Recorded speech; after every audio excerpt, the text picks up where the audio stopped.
Hi guys, today's video is going to be a demonstration on how I do textured blending on my drum carder. So we've already covered textured blending with a hackle. I thought I would show in comparison how I achieve that on my Brother drum carder. So let's get started. Alright, so here are the fibers. I like to say I've chosen, however, all I did was take anything that was bits and bobs and pieces, bits and pieces that I had from other projects. So there's no rhyme or reason to this, which is a little bit anxiety inducing and a little bit exciting all at the same time. If you saw my hackle videos, you might remember this is the waste product from both of those videos. Again, there's nothing wrong with this fiber. This is top, silk, a little bit of Angelina. Other than the fact that they're sort of shorter fibers, they're perfectly fine to use. So we are going to add that to our drum carder project. I also pulled out a little bit more of this gold iris Angelina and sari silk again. I'm not sure if I'm going to use either one of these, but I just like to have them on hand just in case. And I haven't been doing a lot of fiber processing or blending lately, so I didn't have a ton of choice, so I said, okay, what the hey, we'll just use everything. So we have a little bit of many different bright colors here. This is a little bit of the rabbit fiber that I had, Angora rabbit fiber that I had left from my last hackle video. I pulled out some blue. I also dyed this Angora rabbit fiber. This is from a small producer in Maine many years ago. I prefer, if I can, to get my fiber as local as possible and as small a producer as possible, because then you know that the animals are treated well and they're happy. That's not always easy to do, I understand, depending on where you are, but it's just something I at least try to do. And just some various silks. I pulled out the things that I had just sort of leftovers. These are silks that I had dyed. And then various merino fiber. So this was left over from another project. I'm not sure if I'll use this or not, but anyway, you'll see the color that we're working with. It's a lot of color. It's going to be interesting. So let's give it a go. Just going to move this blanket here. Mr. Peanut likes to use my drum carder as a perch to watch the birds and squirrels when it's not in use. Now, I'm sure we are all familiar with drum carders. They consist of this smaller drum here at the bottom called the liquor or liquor in, and we would take our fiber, feed it here into the bottom, and it would then get transferred as you crank the handle onto the larger drum. So we're actually not going to do this project by bottom loading. I'm just doing this as an example of how you're supposed to do it. I am going to top load all of my fiber for this textured bat. It's not advisable that you would load this much fiber into the bottom of your drum carder with this coarseness of a cloth. If I recall, this should be a medium carding cloth, which would be 90 TPI, which I believe stands for teeth per inch. I really should have a coarse carding cloth for this technique. And of course, with me, I'm like, I don't really want to spend any more money. So I've developed another way for loading fiber on for textured bats. It's really important to just be very gentle. Think of it almost like the hackle, but not with big teeth. These are very fine teeth, so you get a little bit of a different blending than you would with the hackle. Similar but different, you'll see in the end here. So I'm going to continue loading that pink color for now and just looking where there's any deficit and adding more. Nice crank here to smooth everything out.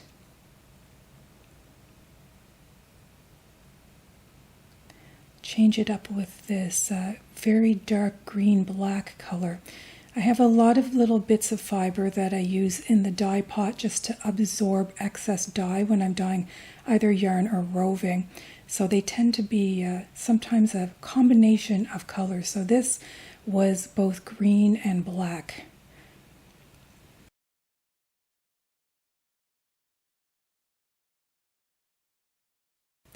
Now let's add in some of that quote-unquote waste product from our first hackle video. This is going to add some really fun fluffy texture into here. It's kind of fun to watch the drum carder comb that into the bat. Wow, people, this color, I don't know. This is going to be quite interesting, that's for sure. I love doing a little bit of experimenting for these videos, so yeah, this is wild, very wild, even for me. Giving it a good blend, and now to pick the next color. How about some Angelina fibers? Now, because of this particular carding cloth, it does not have coarse teeth. It doesn't grab onto the Angelina very well, so I have to use my hands to encourage it to stick onto the bat. I find this technique can be a little time consuming, but then again, what isn't time consuming when you're working with fiber? And a quick pause here because my drive band has fallen off. The culprit was some fiber that had actually gotten underneath the drive band, so it lifted it off. This isn't a common occurrence. Reason to keep your drum carder clean, unlike me. Okay, how about we go into this with a little bit of this dark green hand-dyed silk that I have. I'm going to do a couple of darker colors just to see if we can tone this down a little bit. Yeah. I find this technique works especially great on silk. It's actually how I figured out about doing top loading in the first place. I was blending some silk one day and I really hated bottom loading it. The liquor in was taking too much of the product instead of onto the large drum. So I thought, all right, let's just try top loading it. And then that led me to wondering if I could do other textured bats this way. That dark black green again.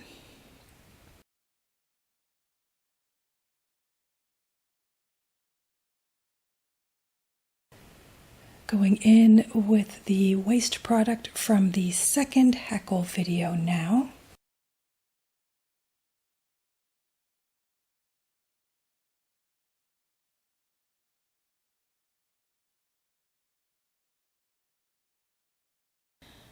All right, reaching into the basket, I think I'll go with this nice blue color now.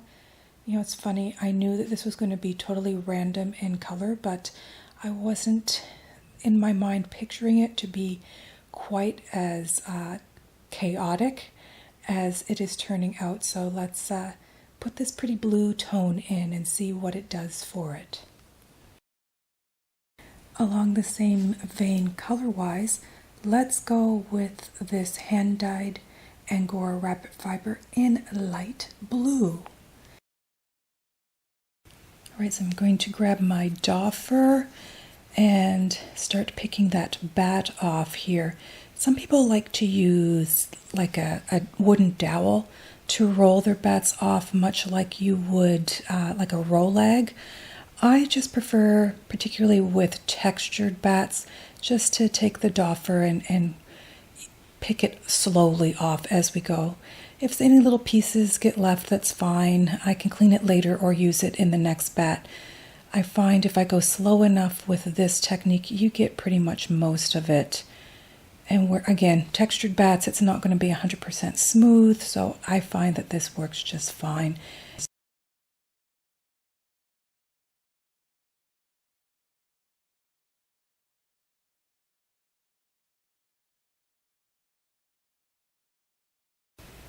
And here's what it looks like.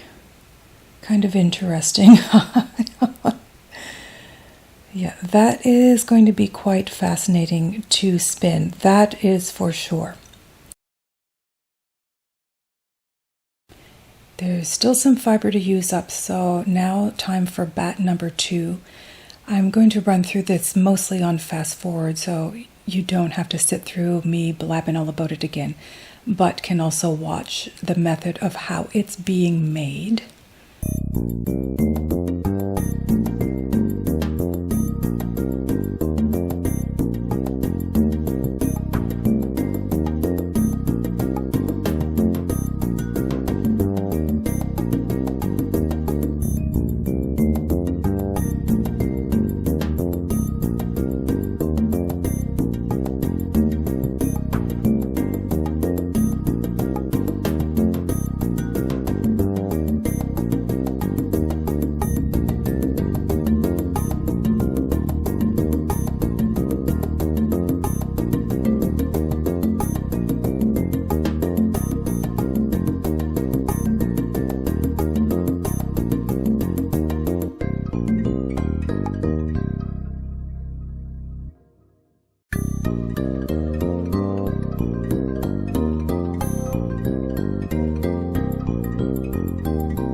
color bat vomit, not bats that fly in the air, but B-A-T-T.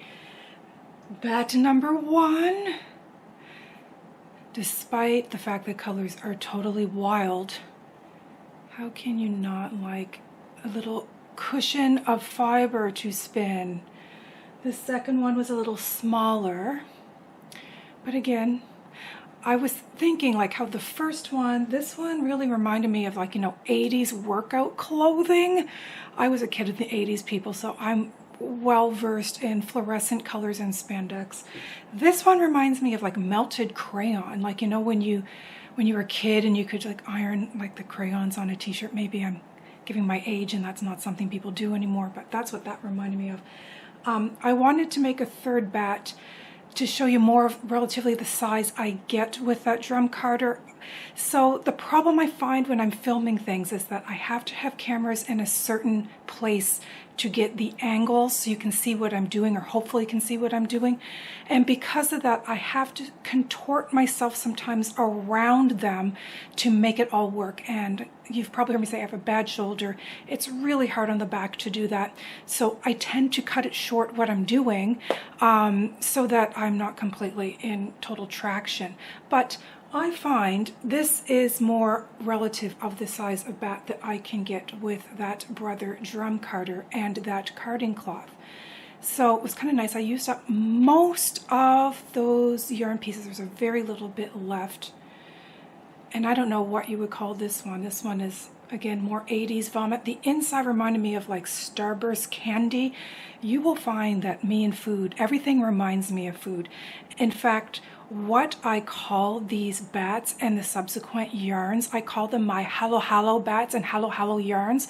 Halo-halo is a dessert in the Philippines where it is like shaved ice and then you put all kinds of different toppings that you want in it.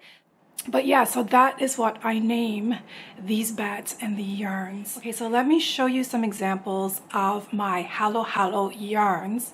This is one, I don't know if you can see, but there's one. Did I do a 3-ply here? No, I think it's actually, this one's a 2-ply. So you can see like the wilder color, and it's toned down with a solider color, so it's not so crazy. I mentioned that in my last hackle video, that if you find textured hackle blending is a little too much, tone it down with another singles when you're plying. This is another one. I really love how this one turned out. So it is, again, blending those extra bits and bobs from the studio, plied to a navy singles. So you get some really fascinating colors, and also it's just not replicable. I like that. I like uniqueness as much as possible, one of a kind. I don't want to have to replicate my yarn. Like, make it once, use it, and it's like, okay, I'm on to the next thing. So that is my top blending on a drum carder. I hope this gives you a little insight in a different way you can use a drum carder.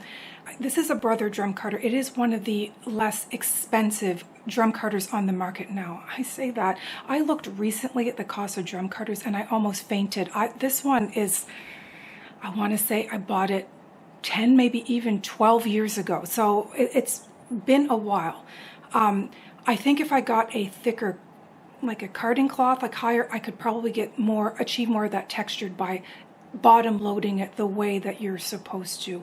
But I'm happy with this technique. Yes, it's a little slow, but to be honest, I don't find using a drum carder fast anyway. You really can't crank things out. You need to take time to blend your fiber to get it to the consistency that you want. You can achieve the same thing with a hackle, in my opinion. It's a little bit of elbow work, but what can you do? That's the nature of the crafts that we do. I totally get that your fiber stash is very precious, so you may not want to go quite this far with the blending. To be honest, I don't think I would naturally pick the colors that I did today. I literally just kind of threw everything in a basket and said, oh, I'm just going to blend it and see what happens. But you know, it's fun for me to push the limits of what I would do as well. And if it's inspiration and a little entertainment for you, I'm more than happy to do it. So stay tuned. In an upcoming video, I am going to start spinning these bats and rovings and figuring out how I want to finish off them into a final yarn. Do you see who's visiting me right now? Thanks so much for joining me for this month's video. I hope you enjoyed it. Please like and subscribe if you're enjoying my silly content. I'm really enjoying making it, actually. So thank you for giving me the opportunity to share my expertise or lack of expertise with you. The man wants down now. Thanks so much for watching, and we'll see you next time.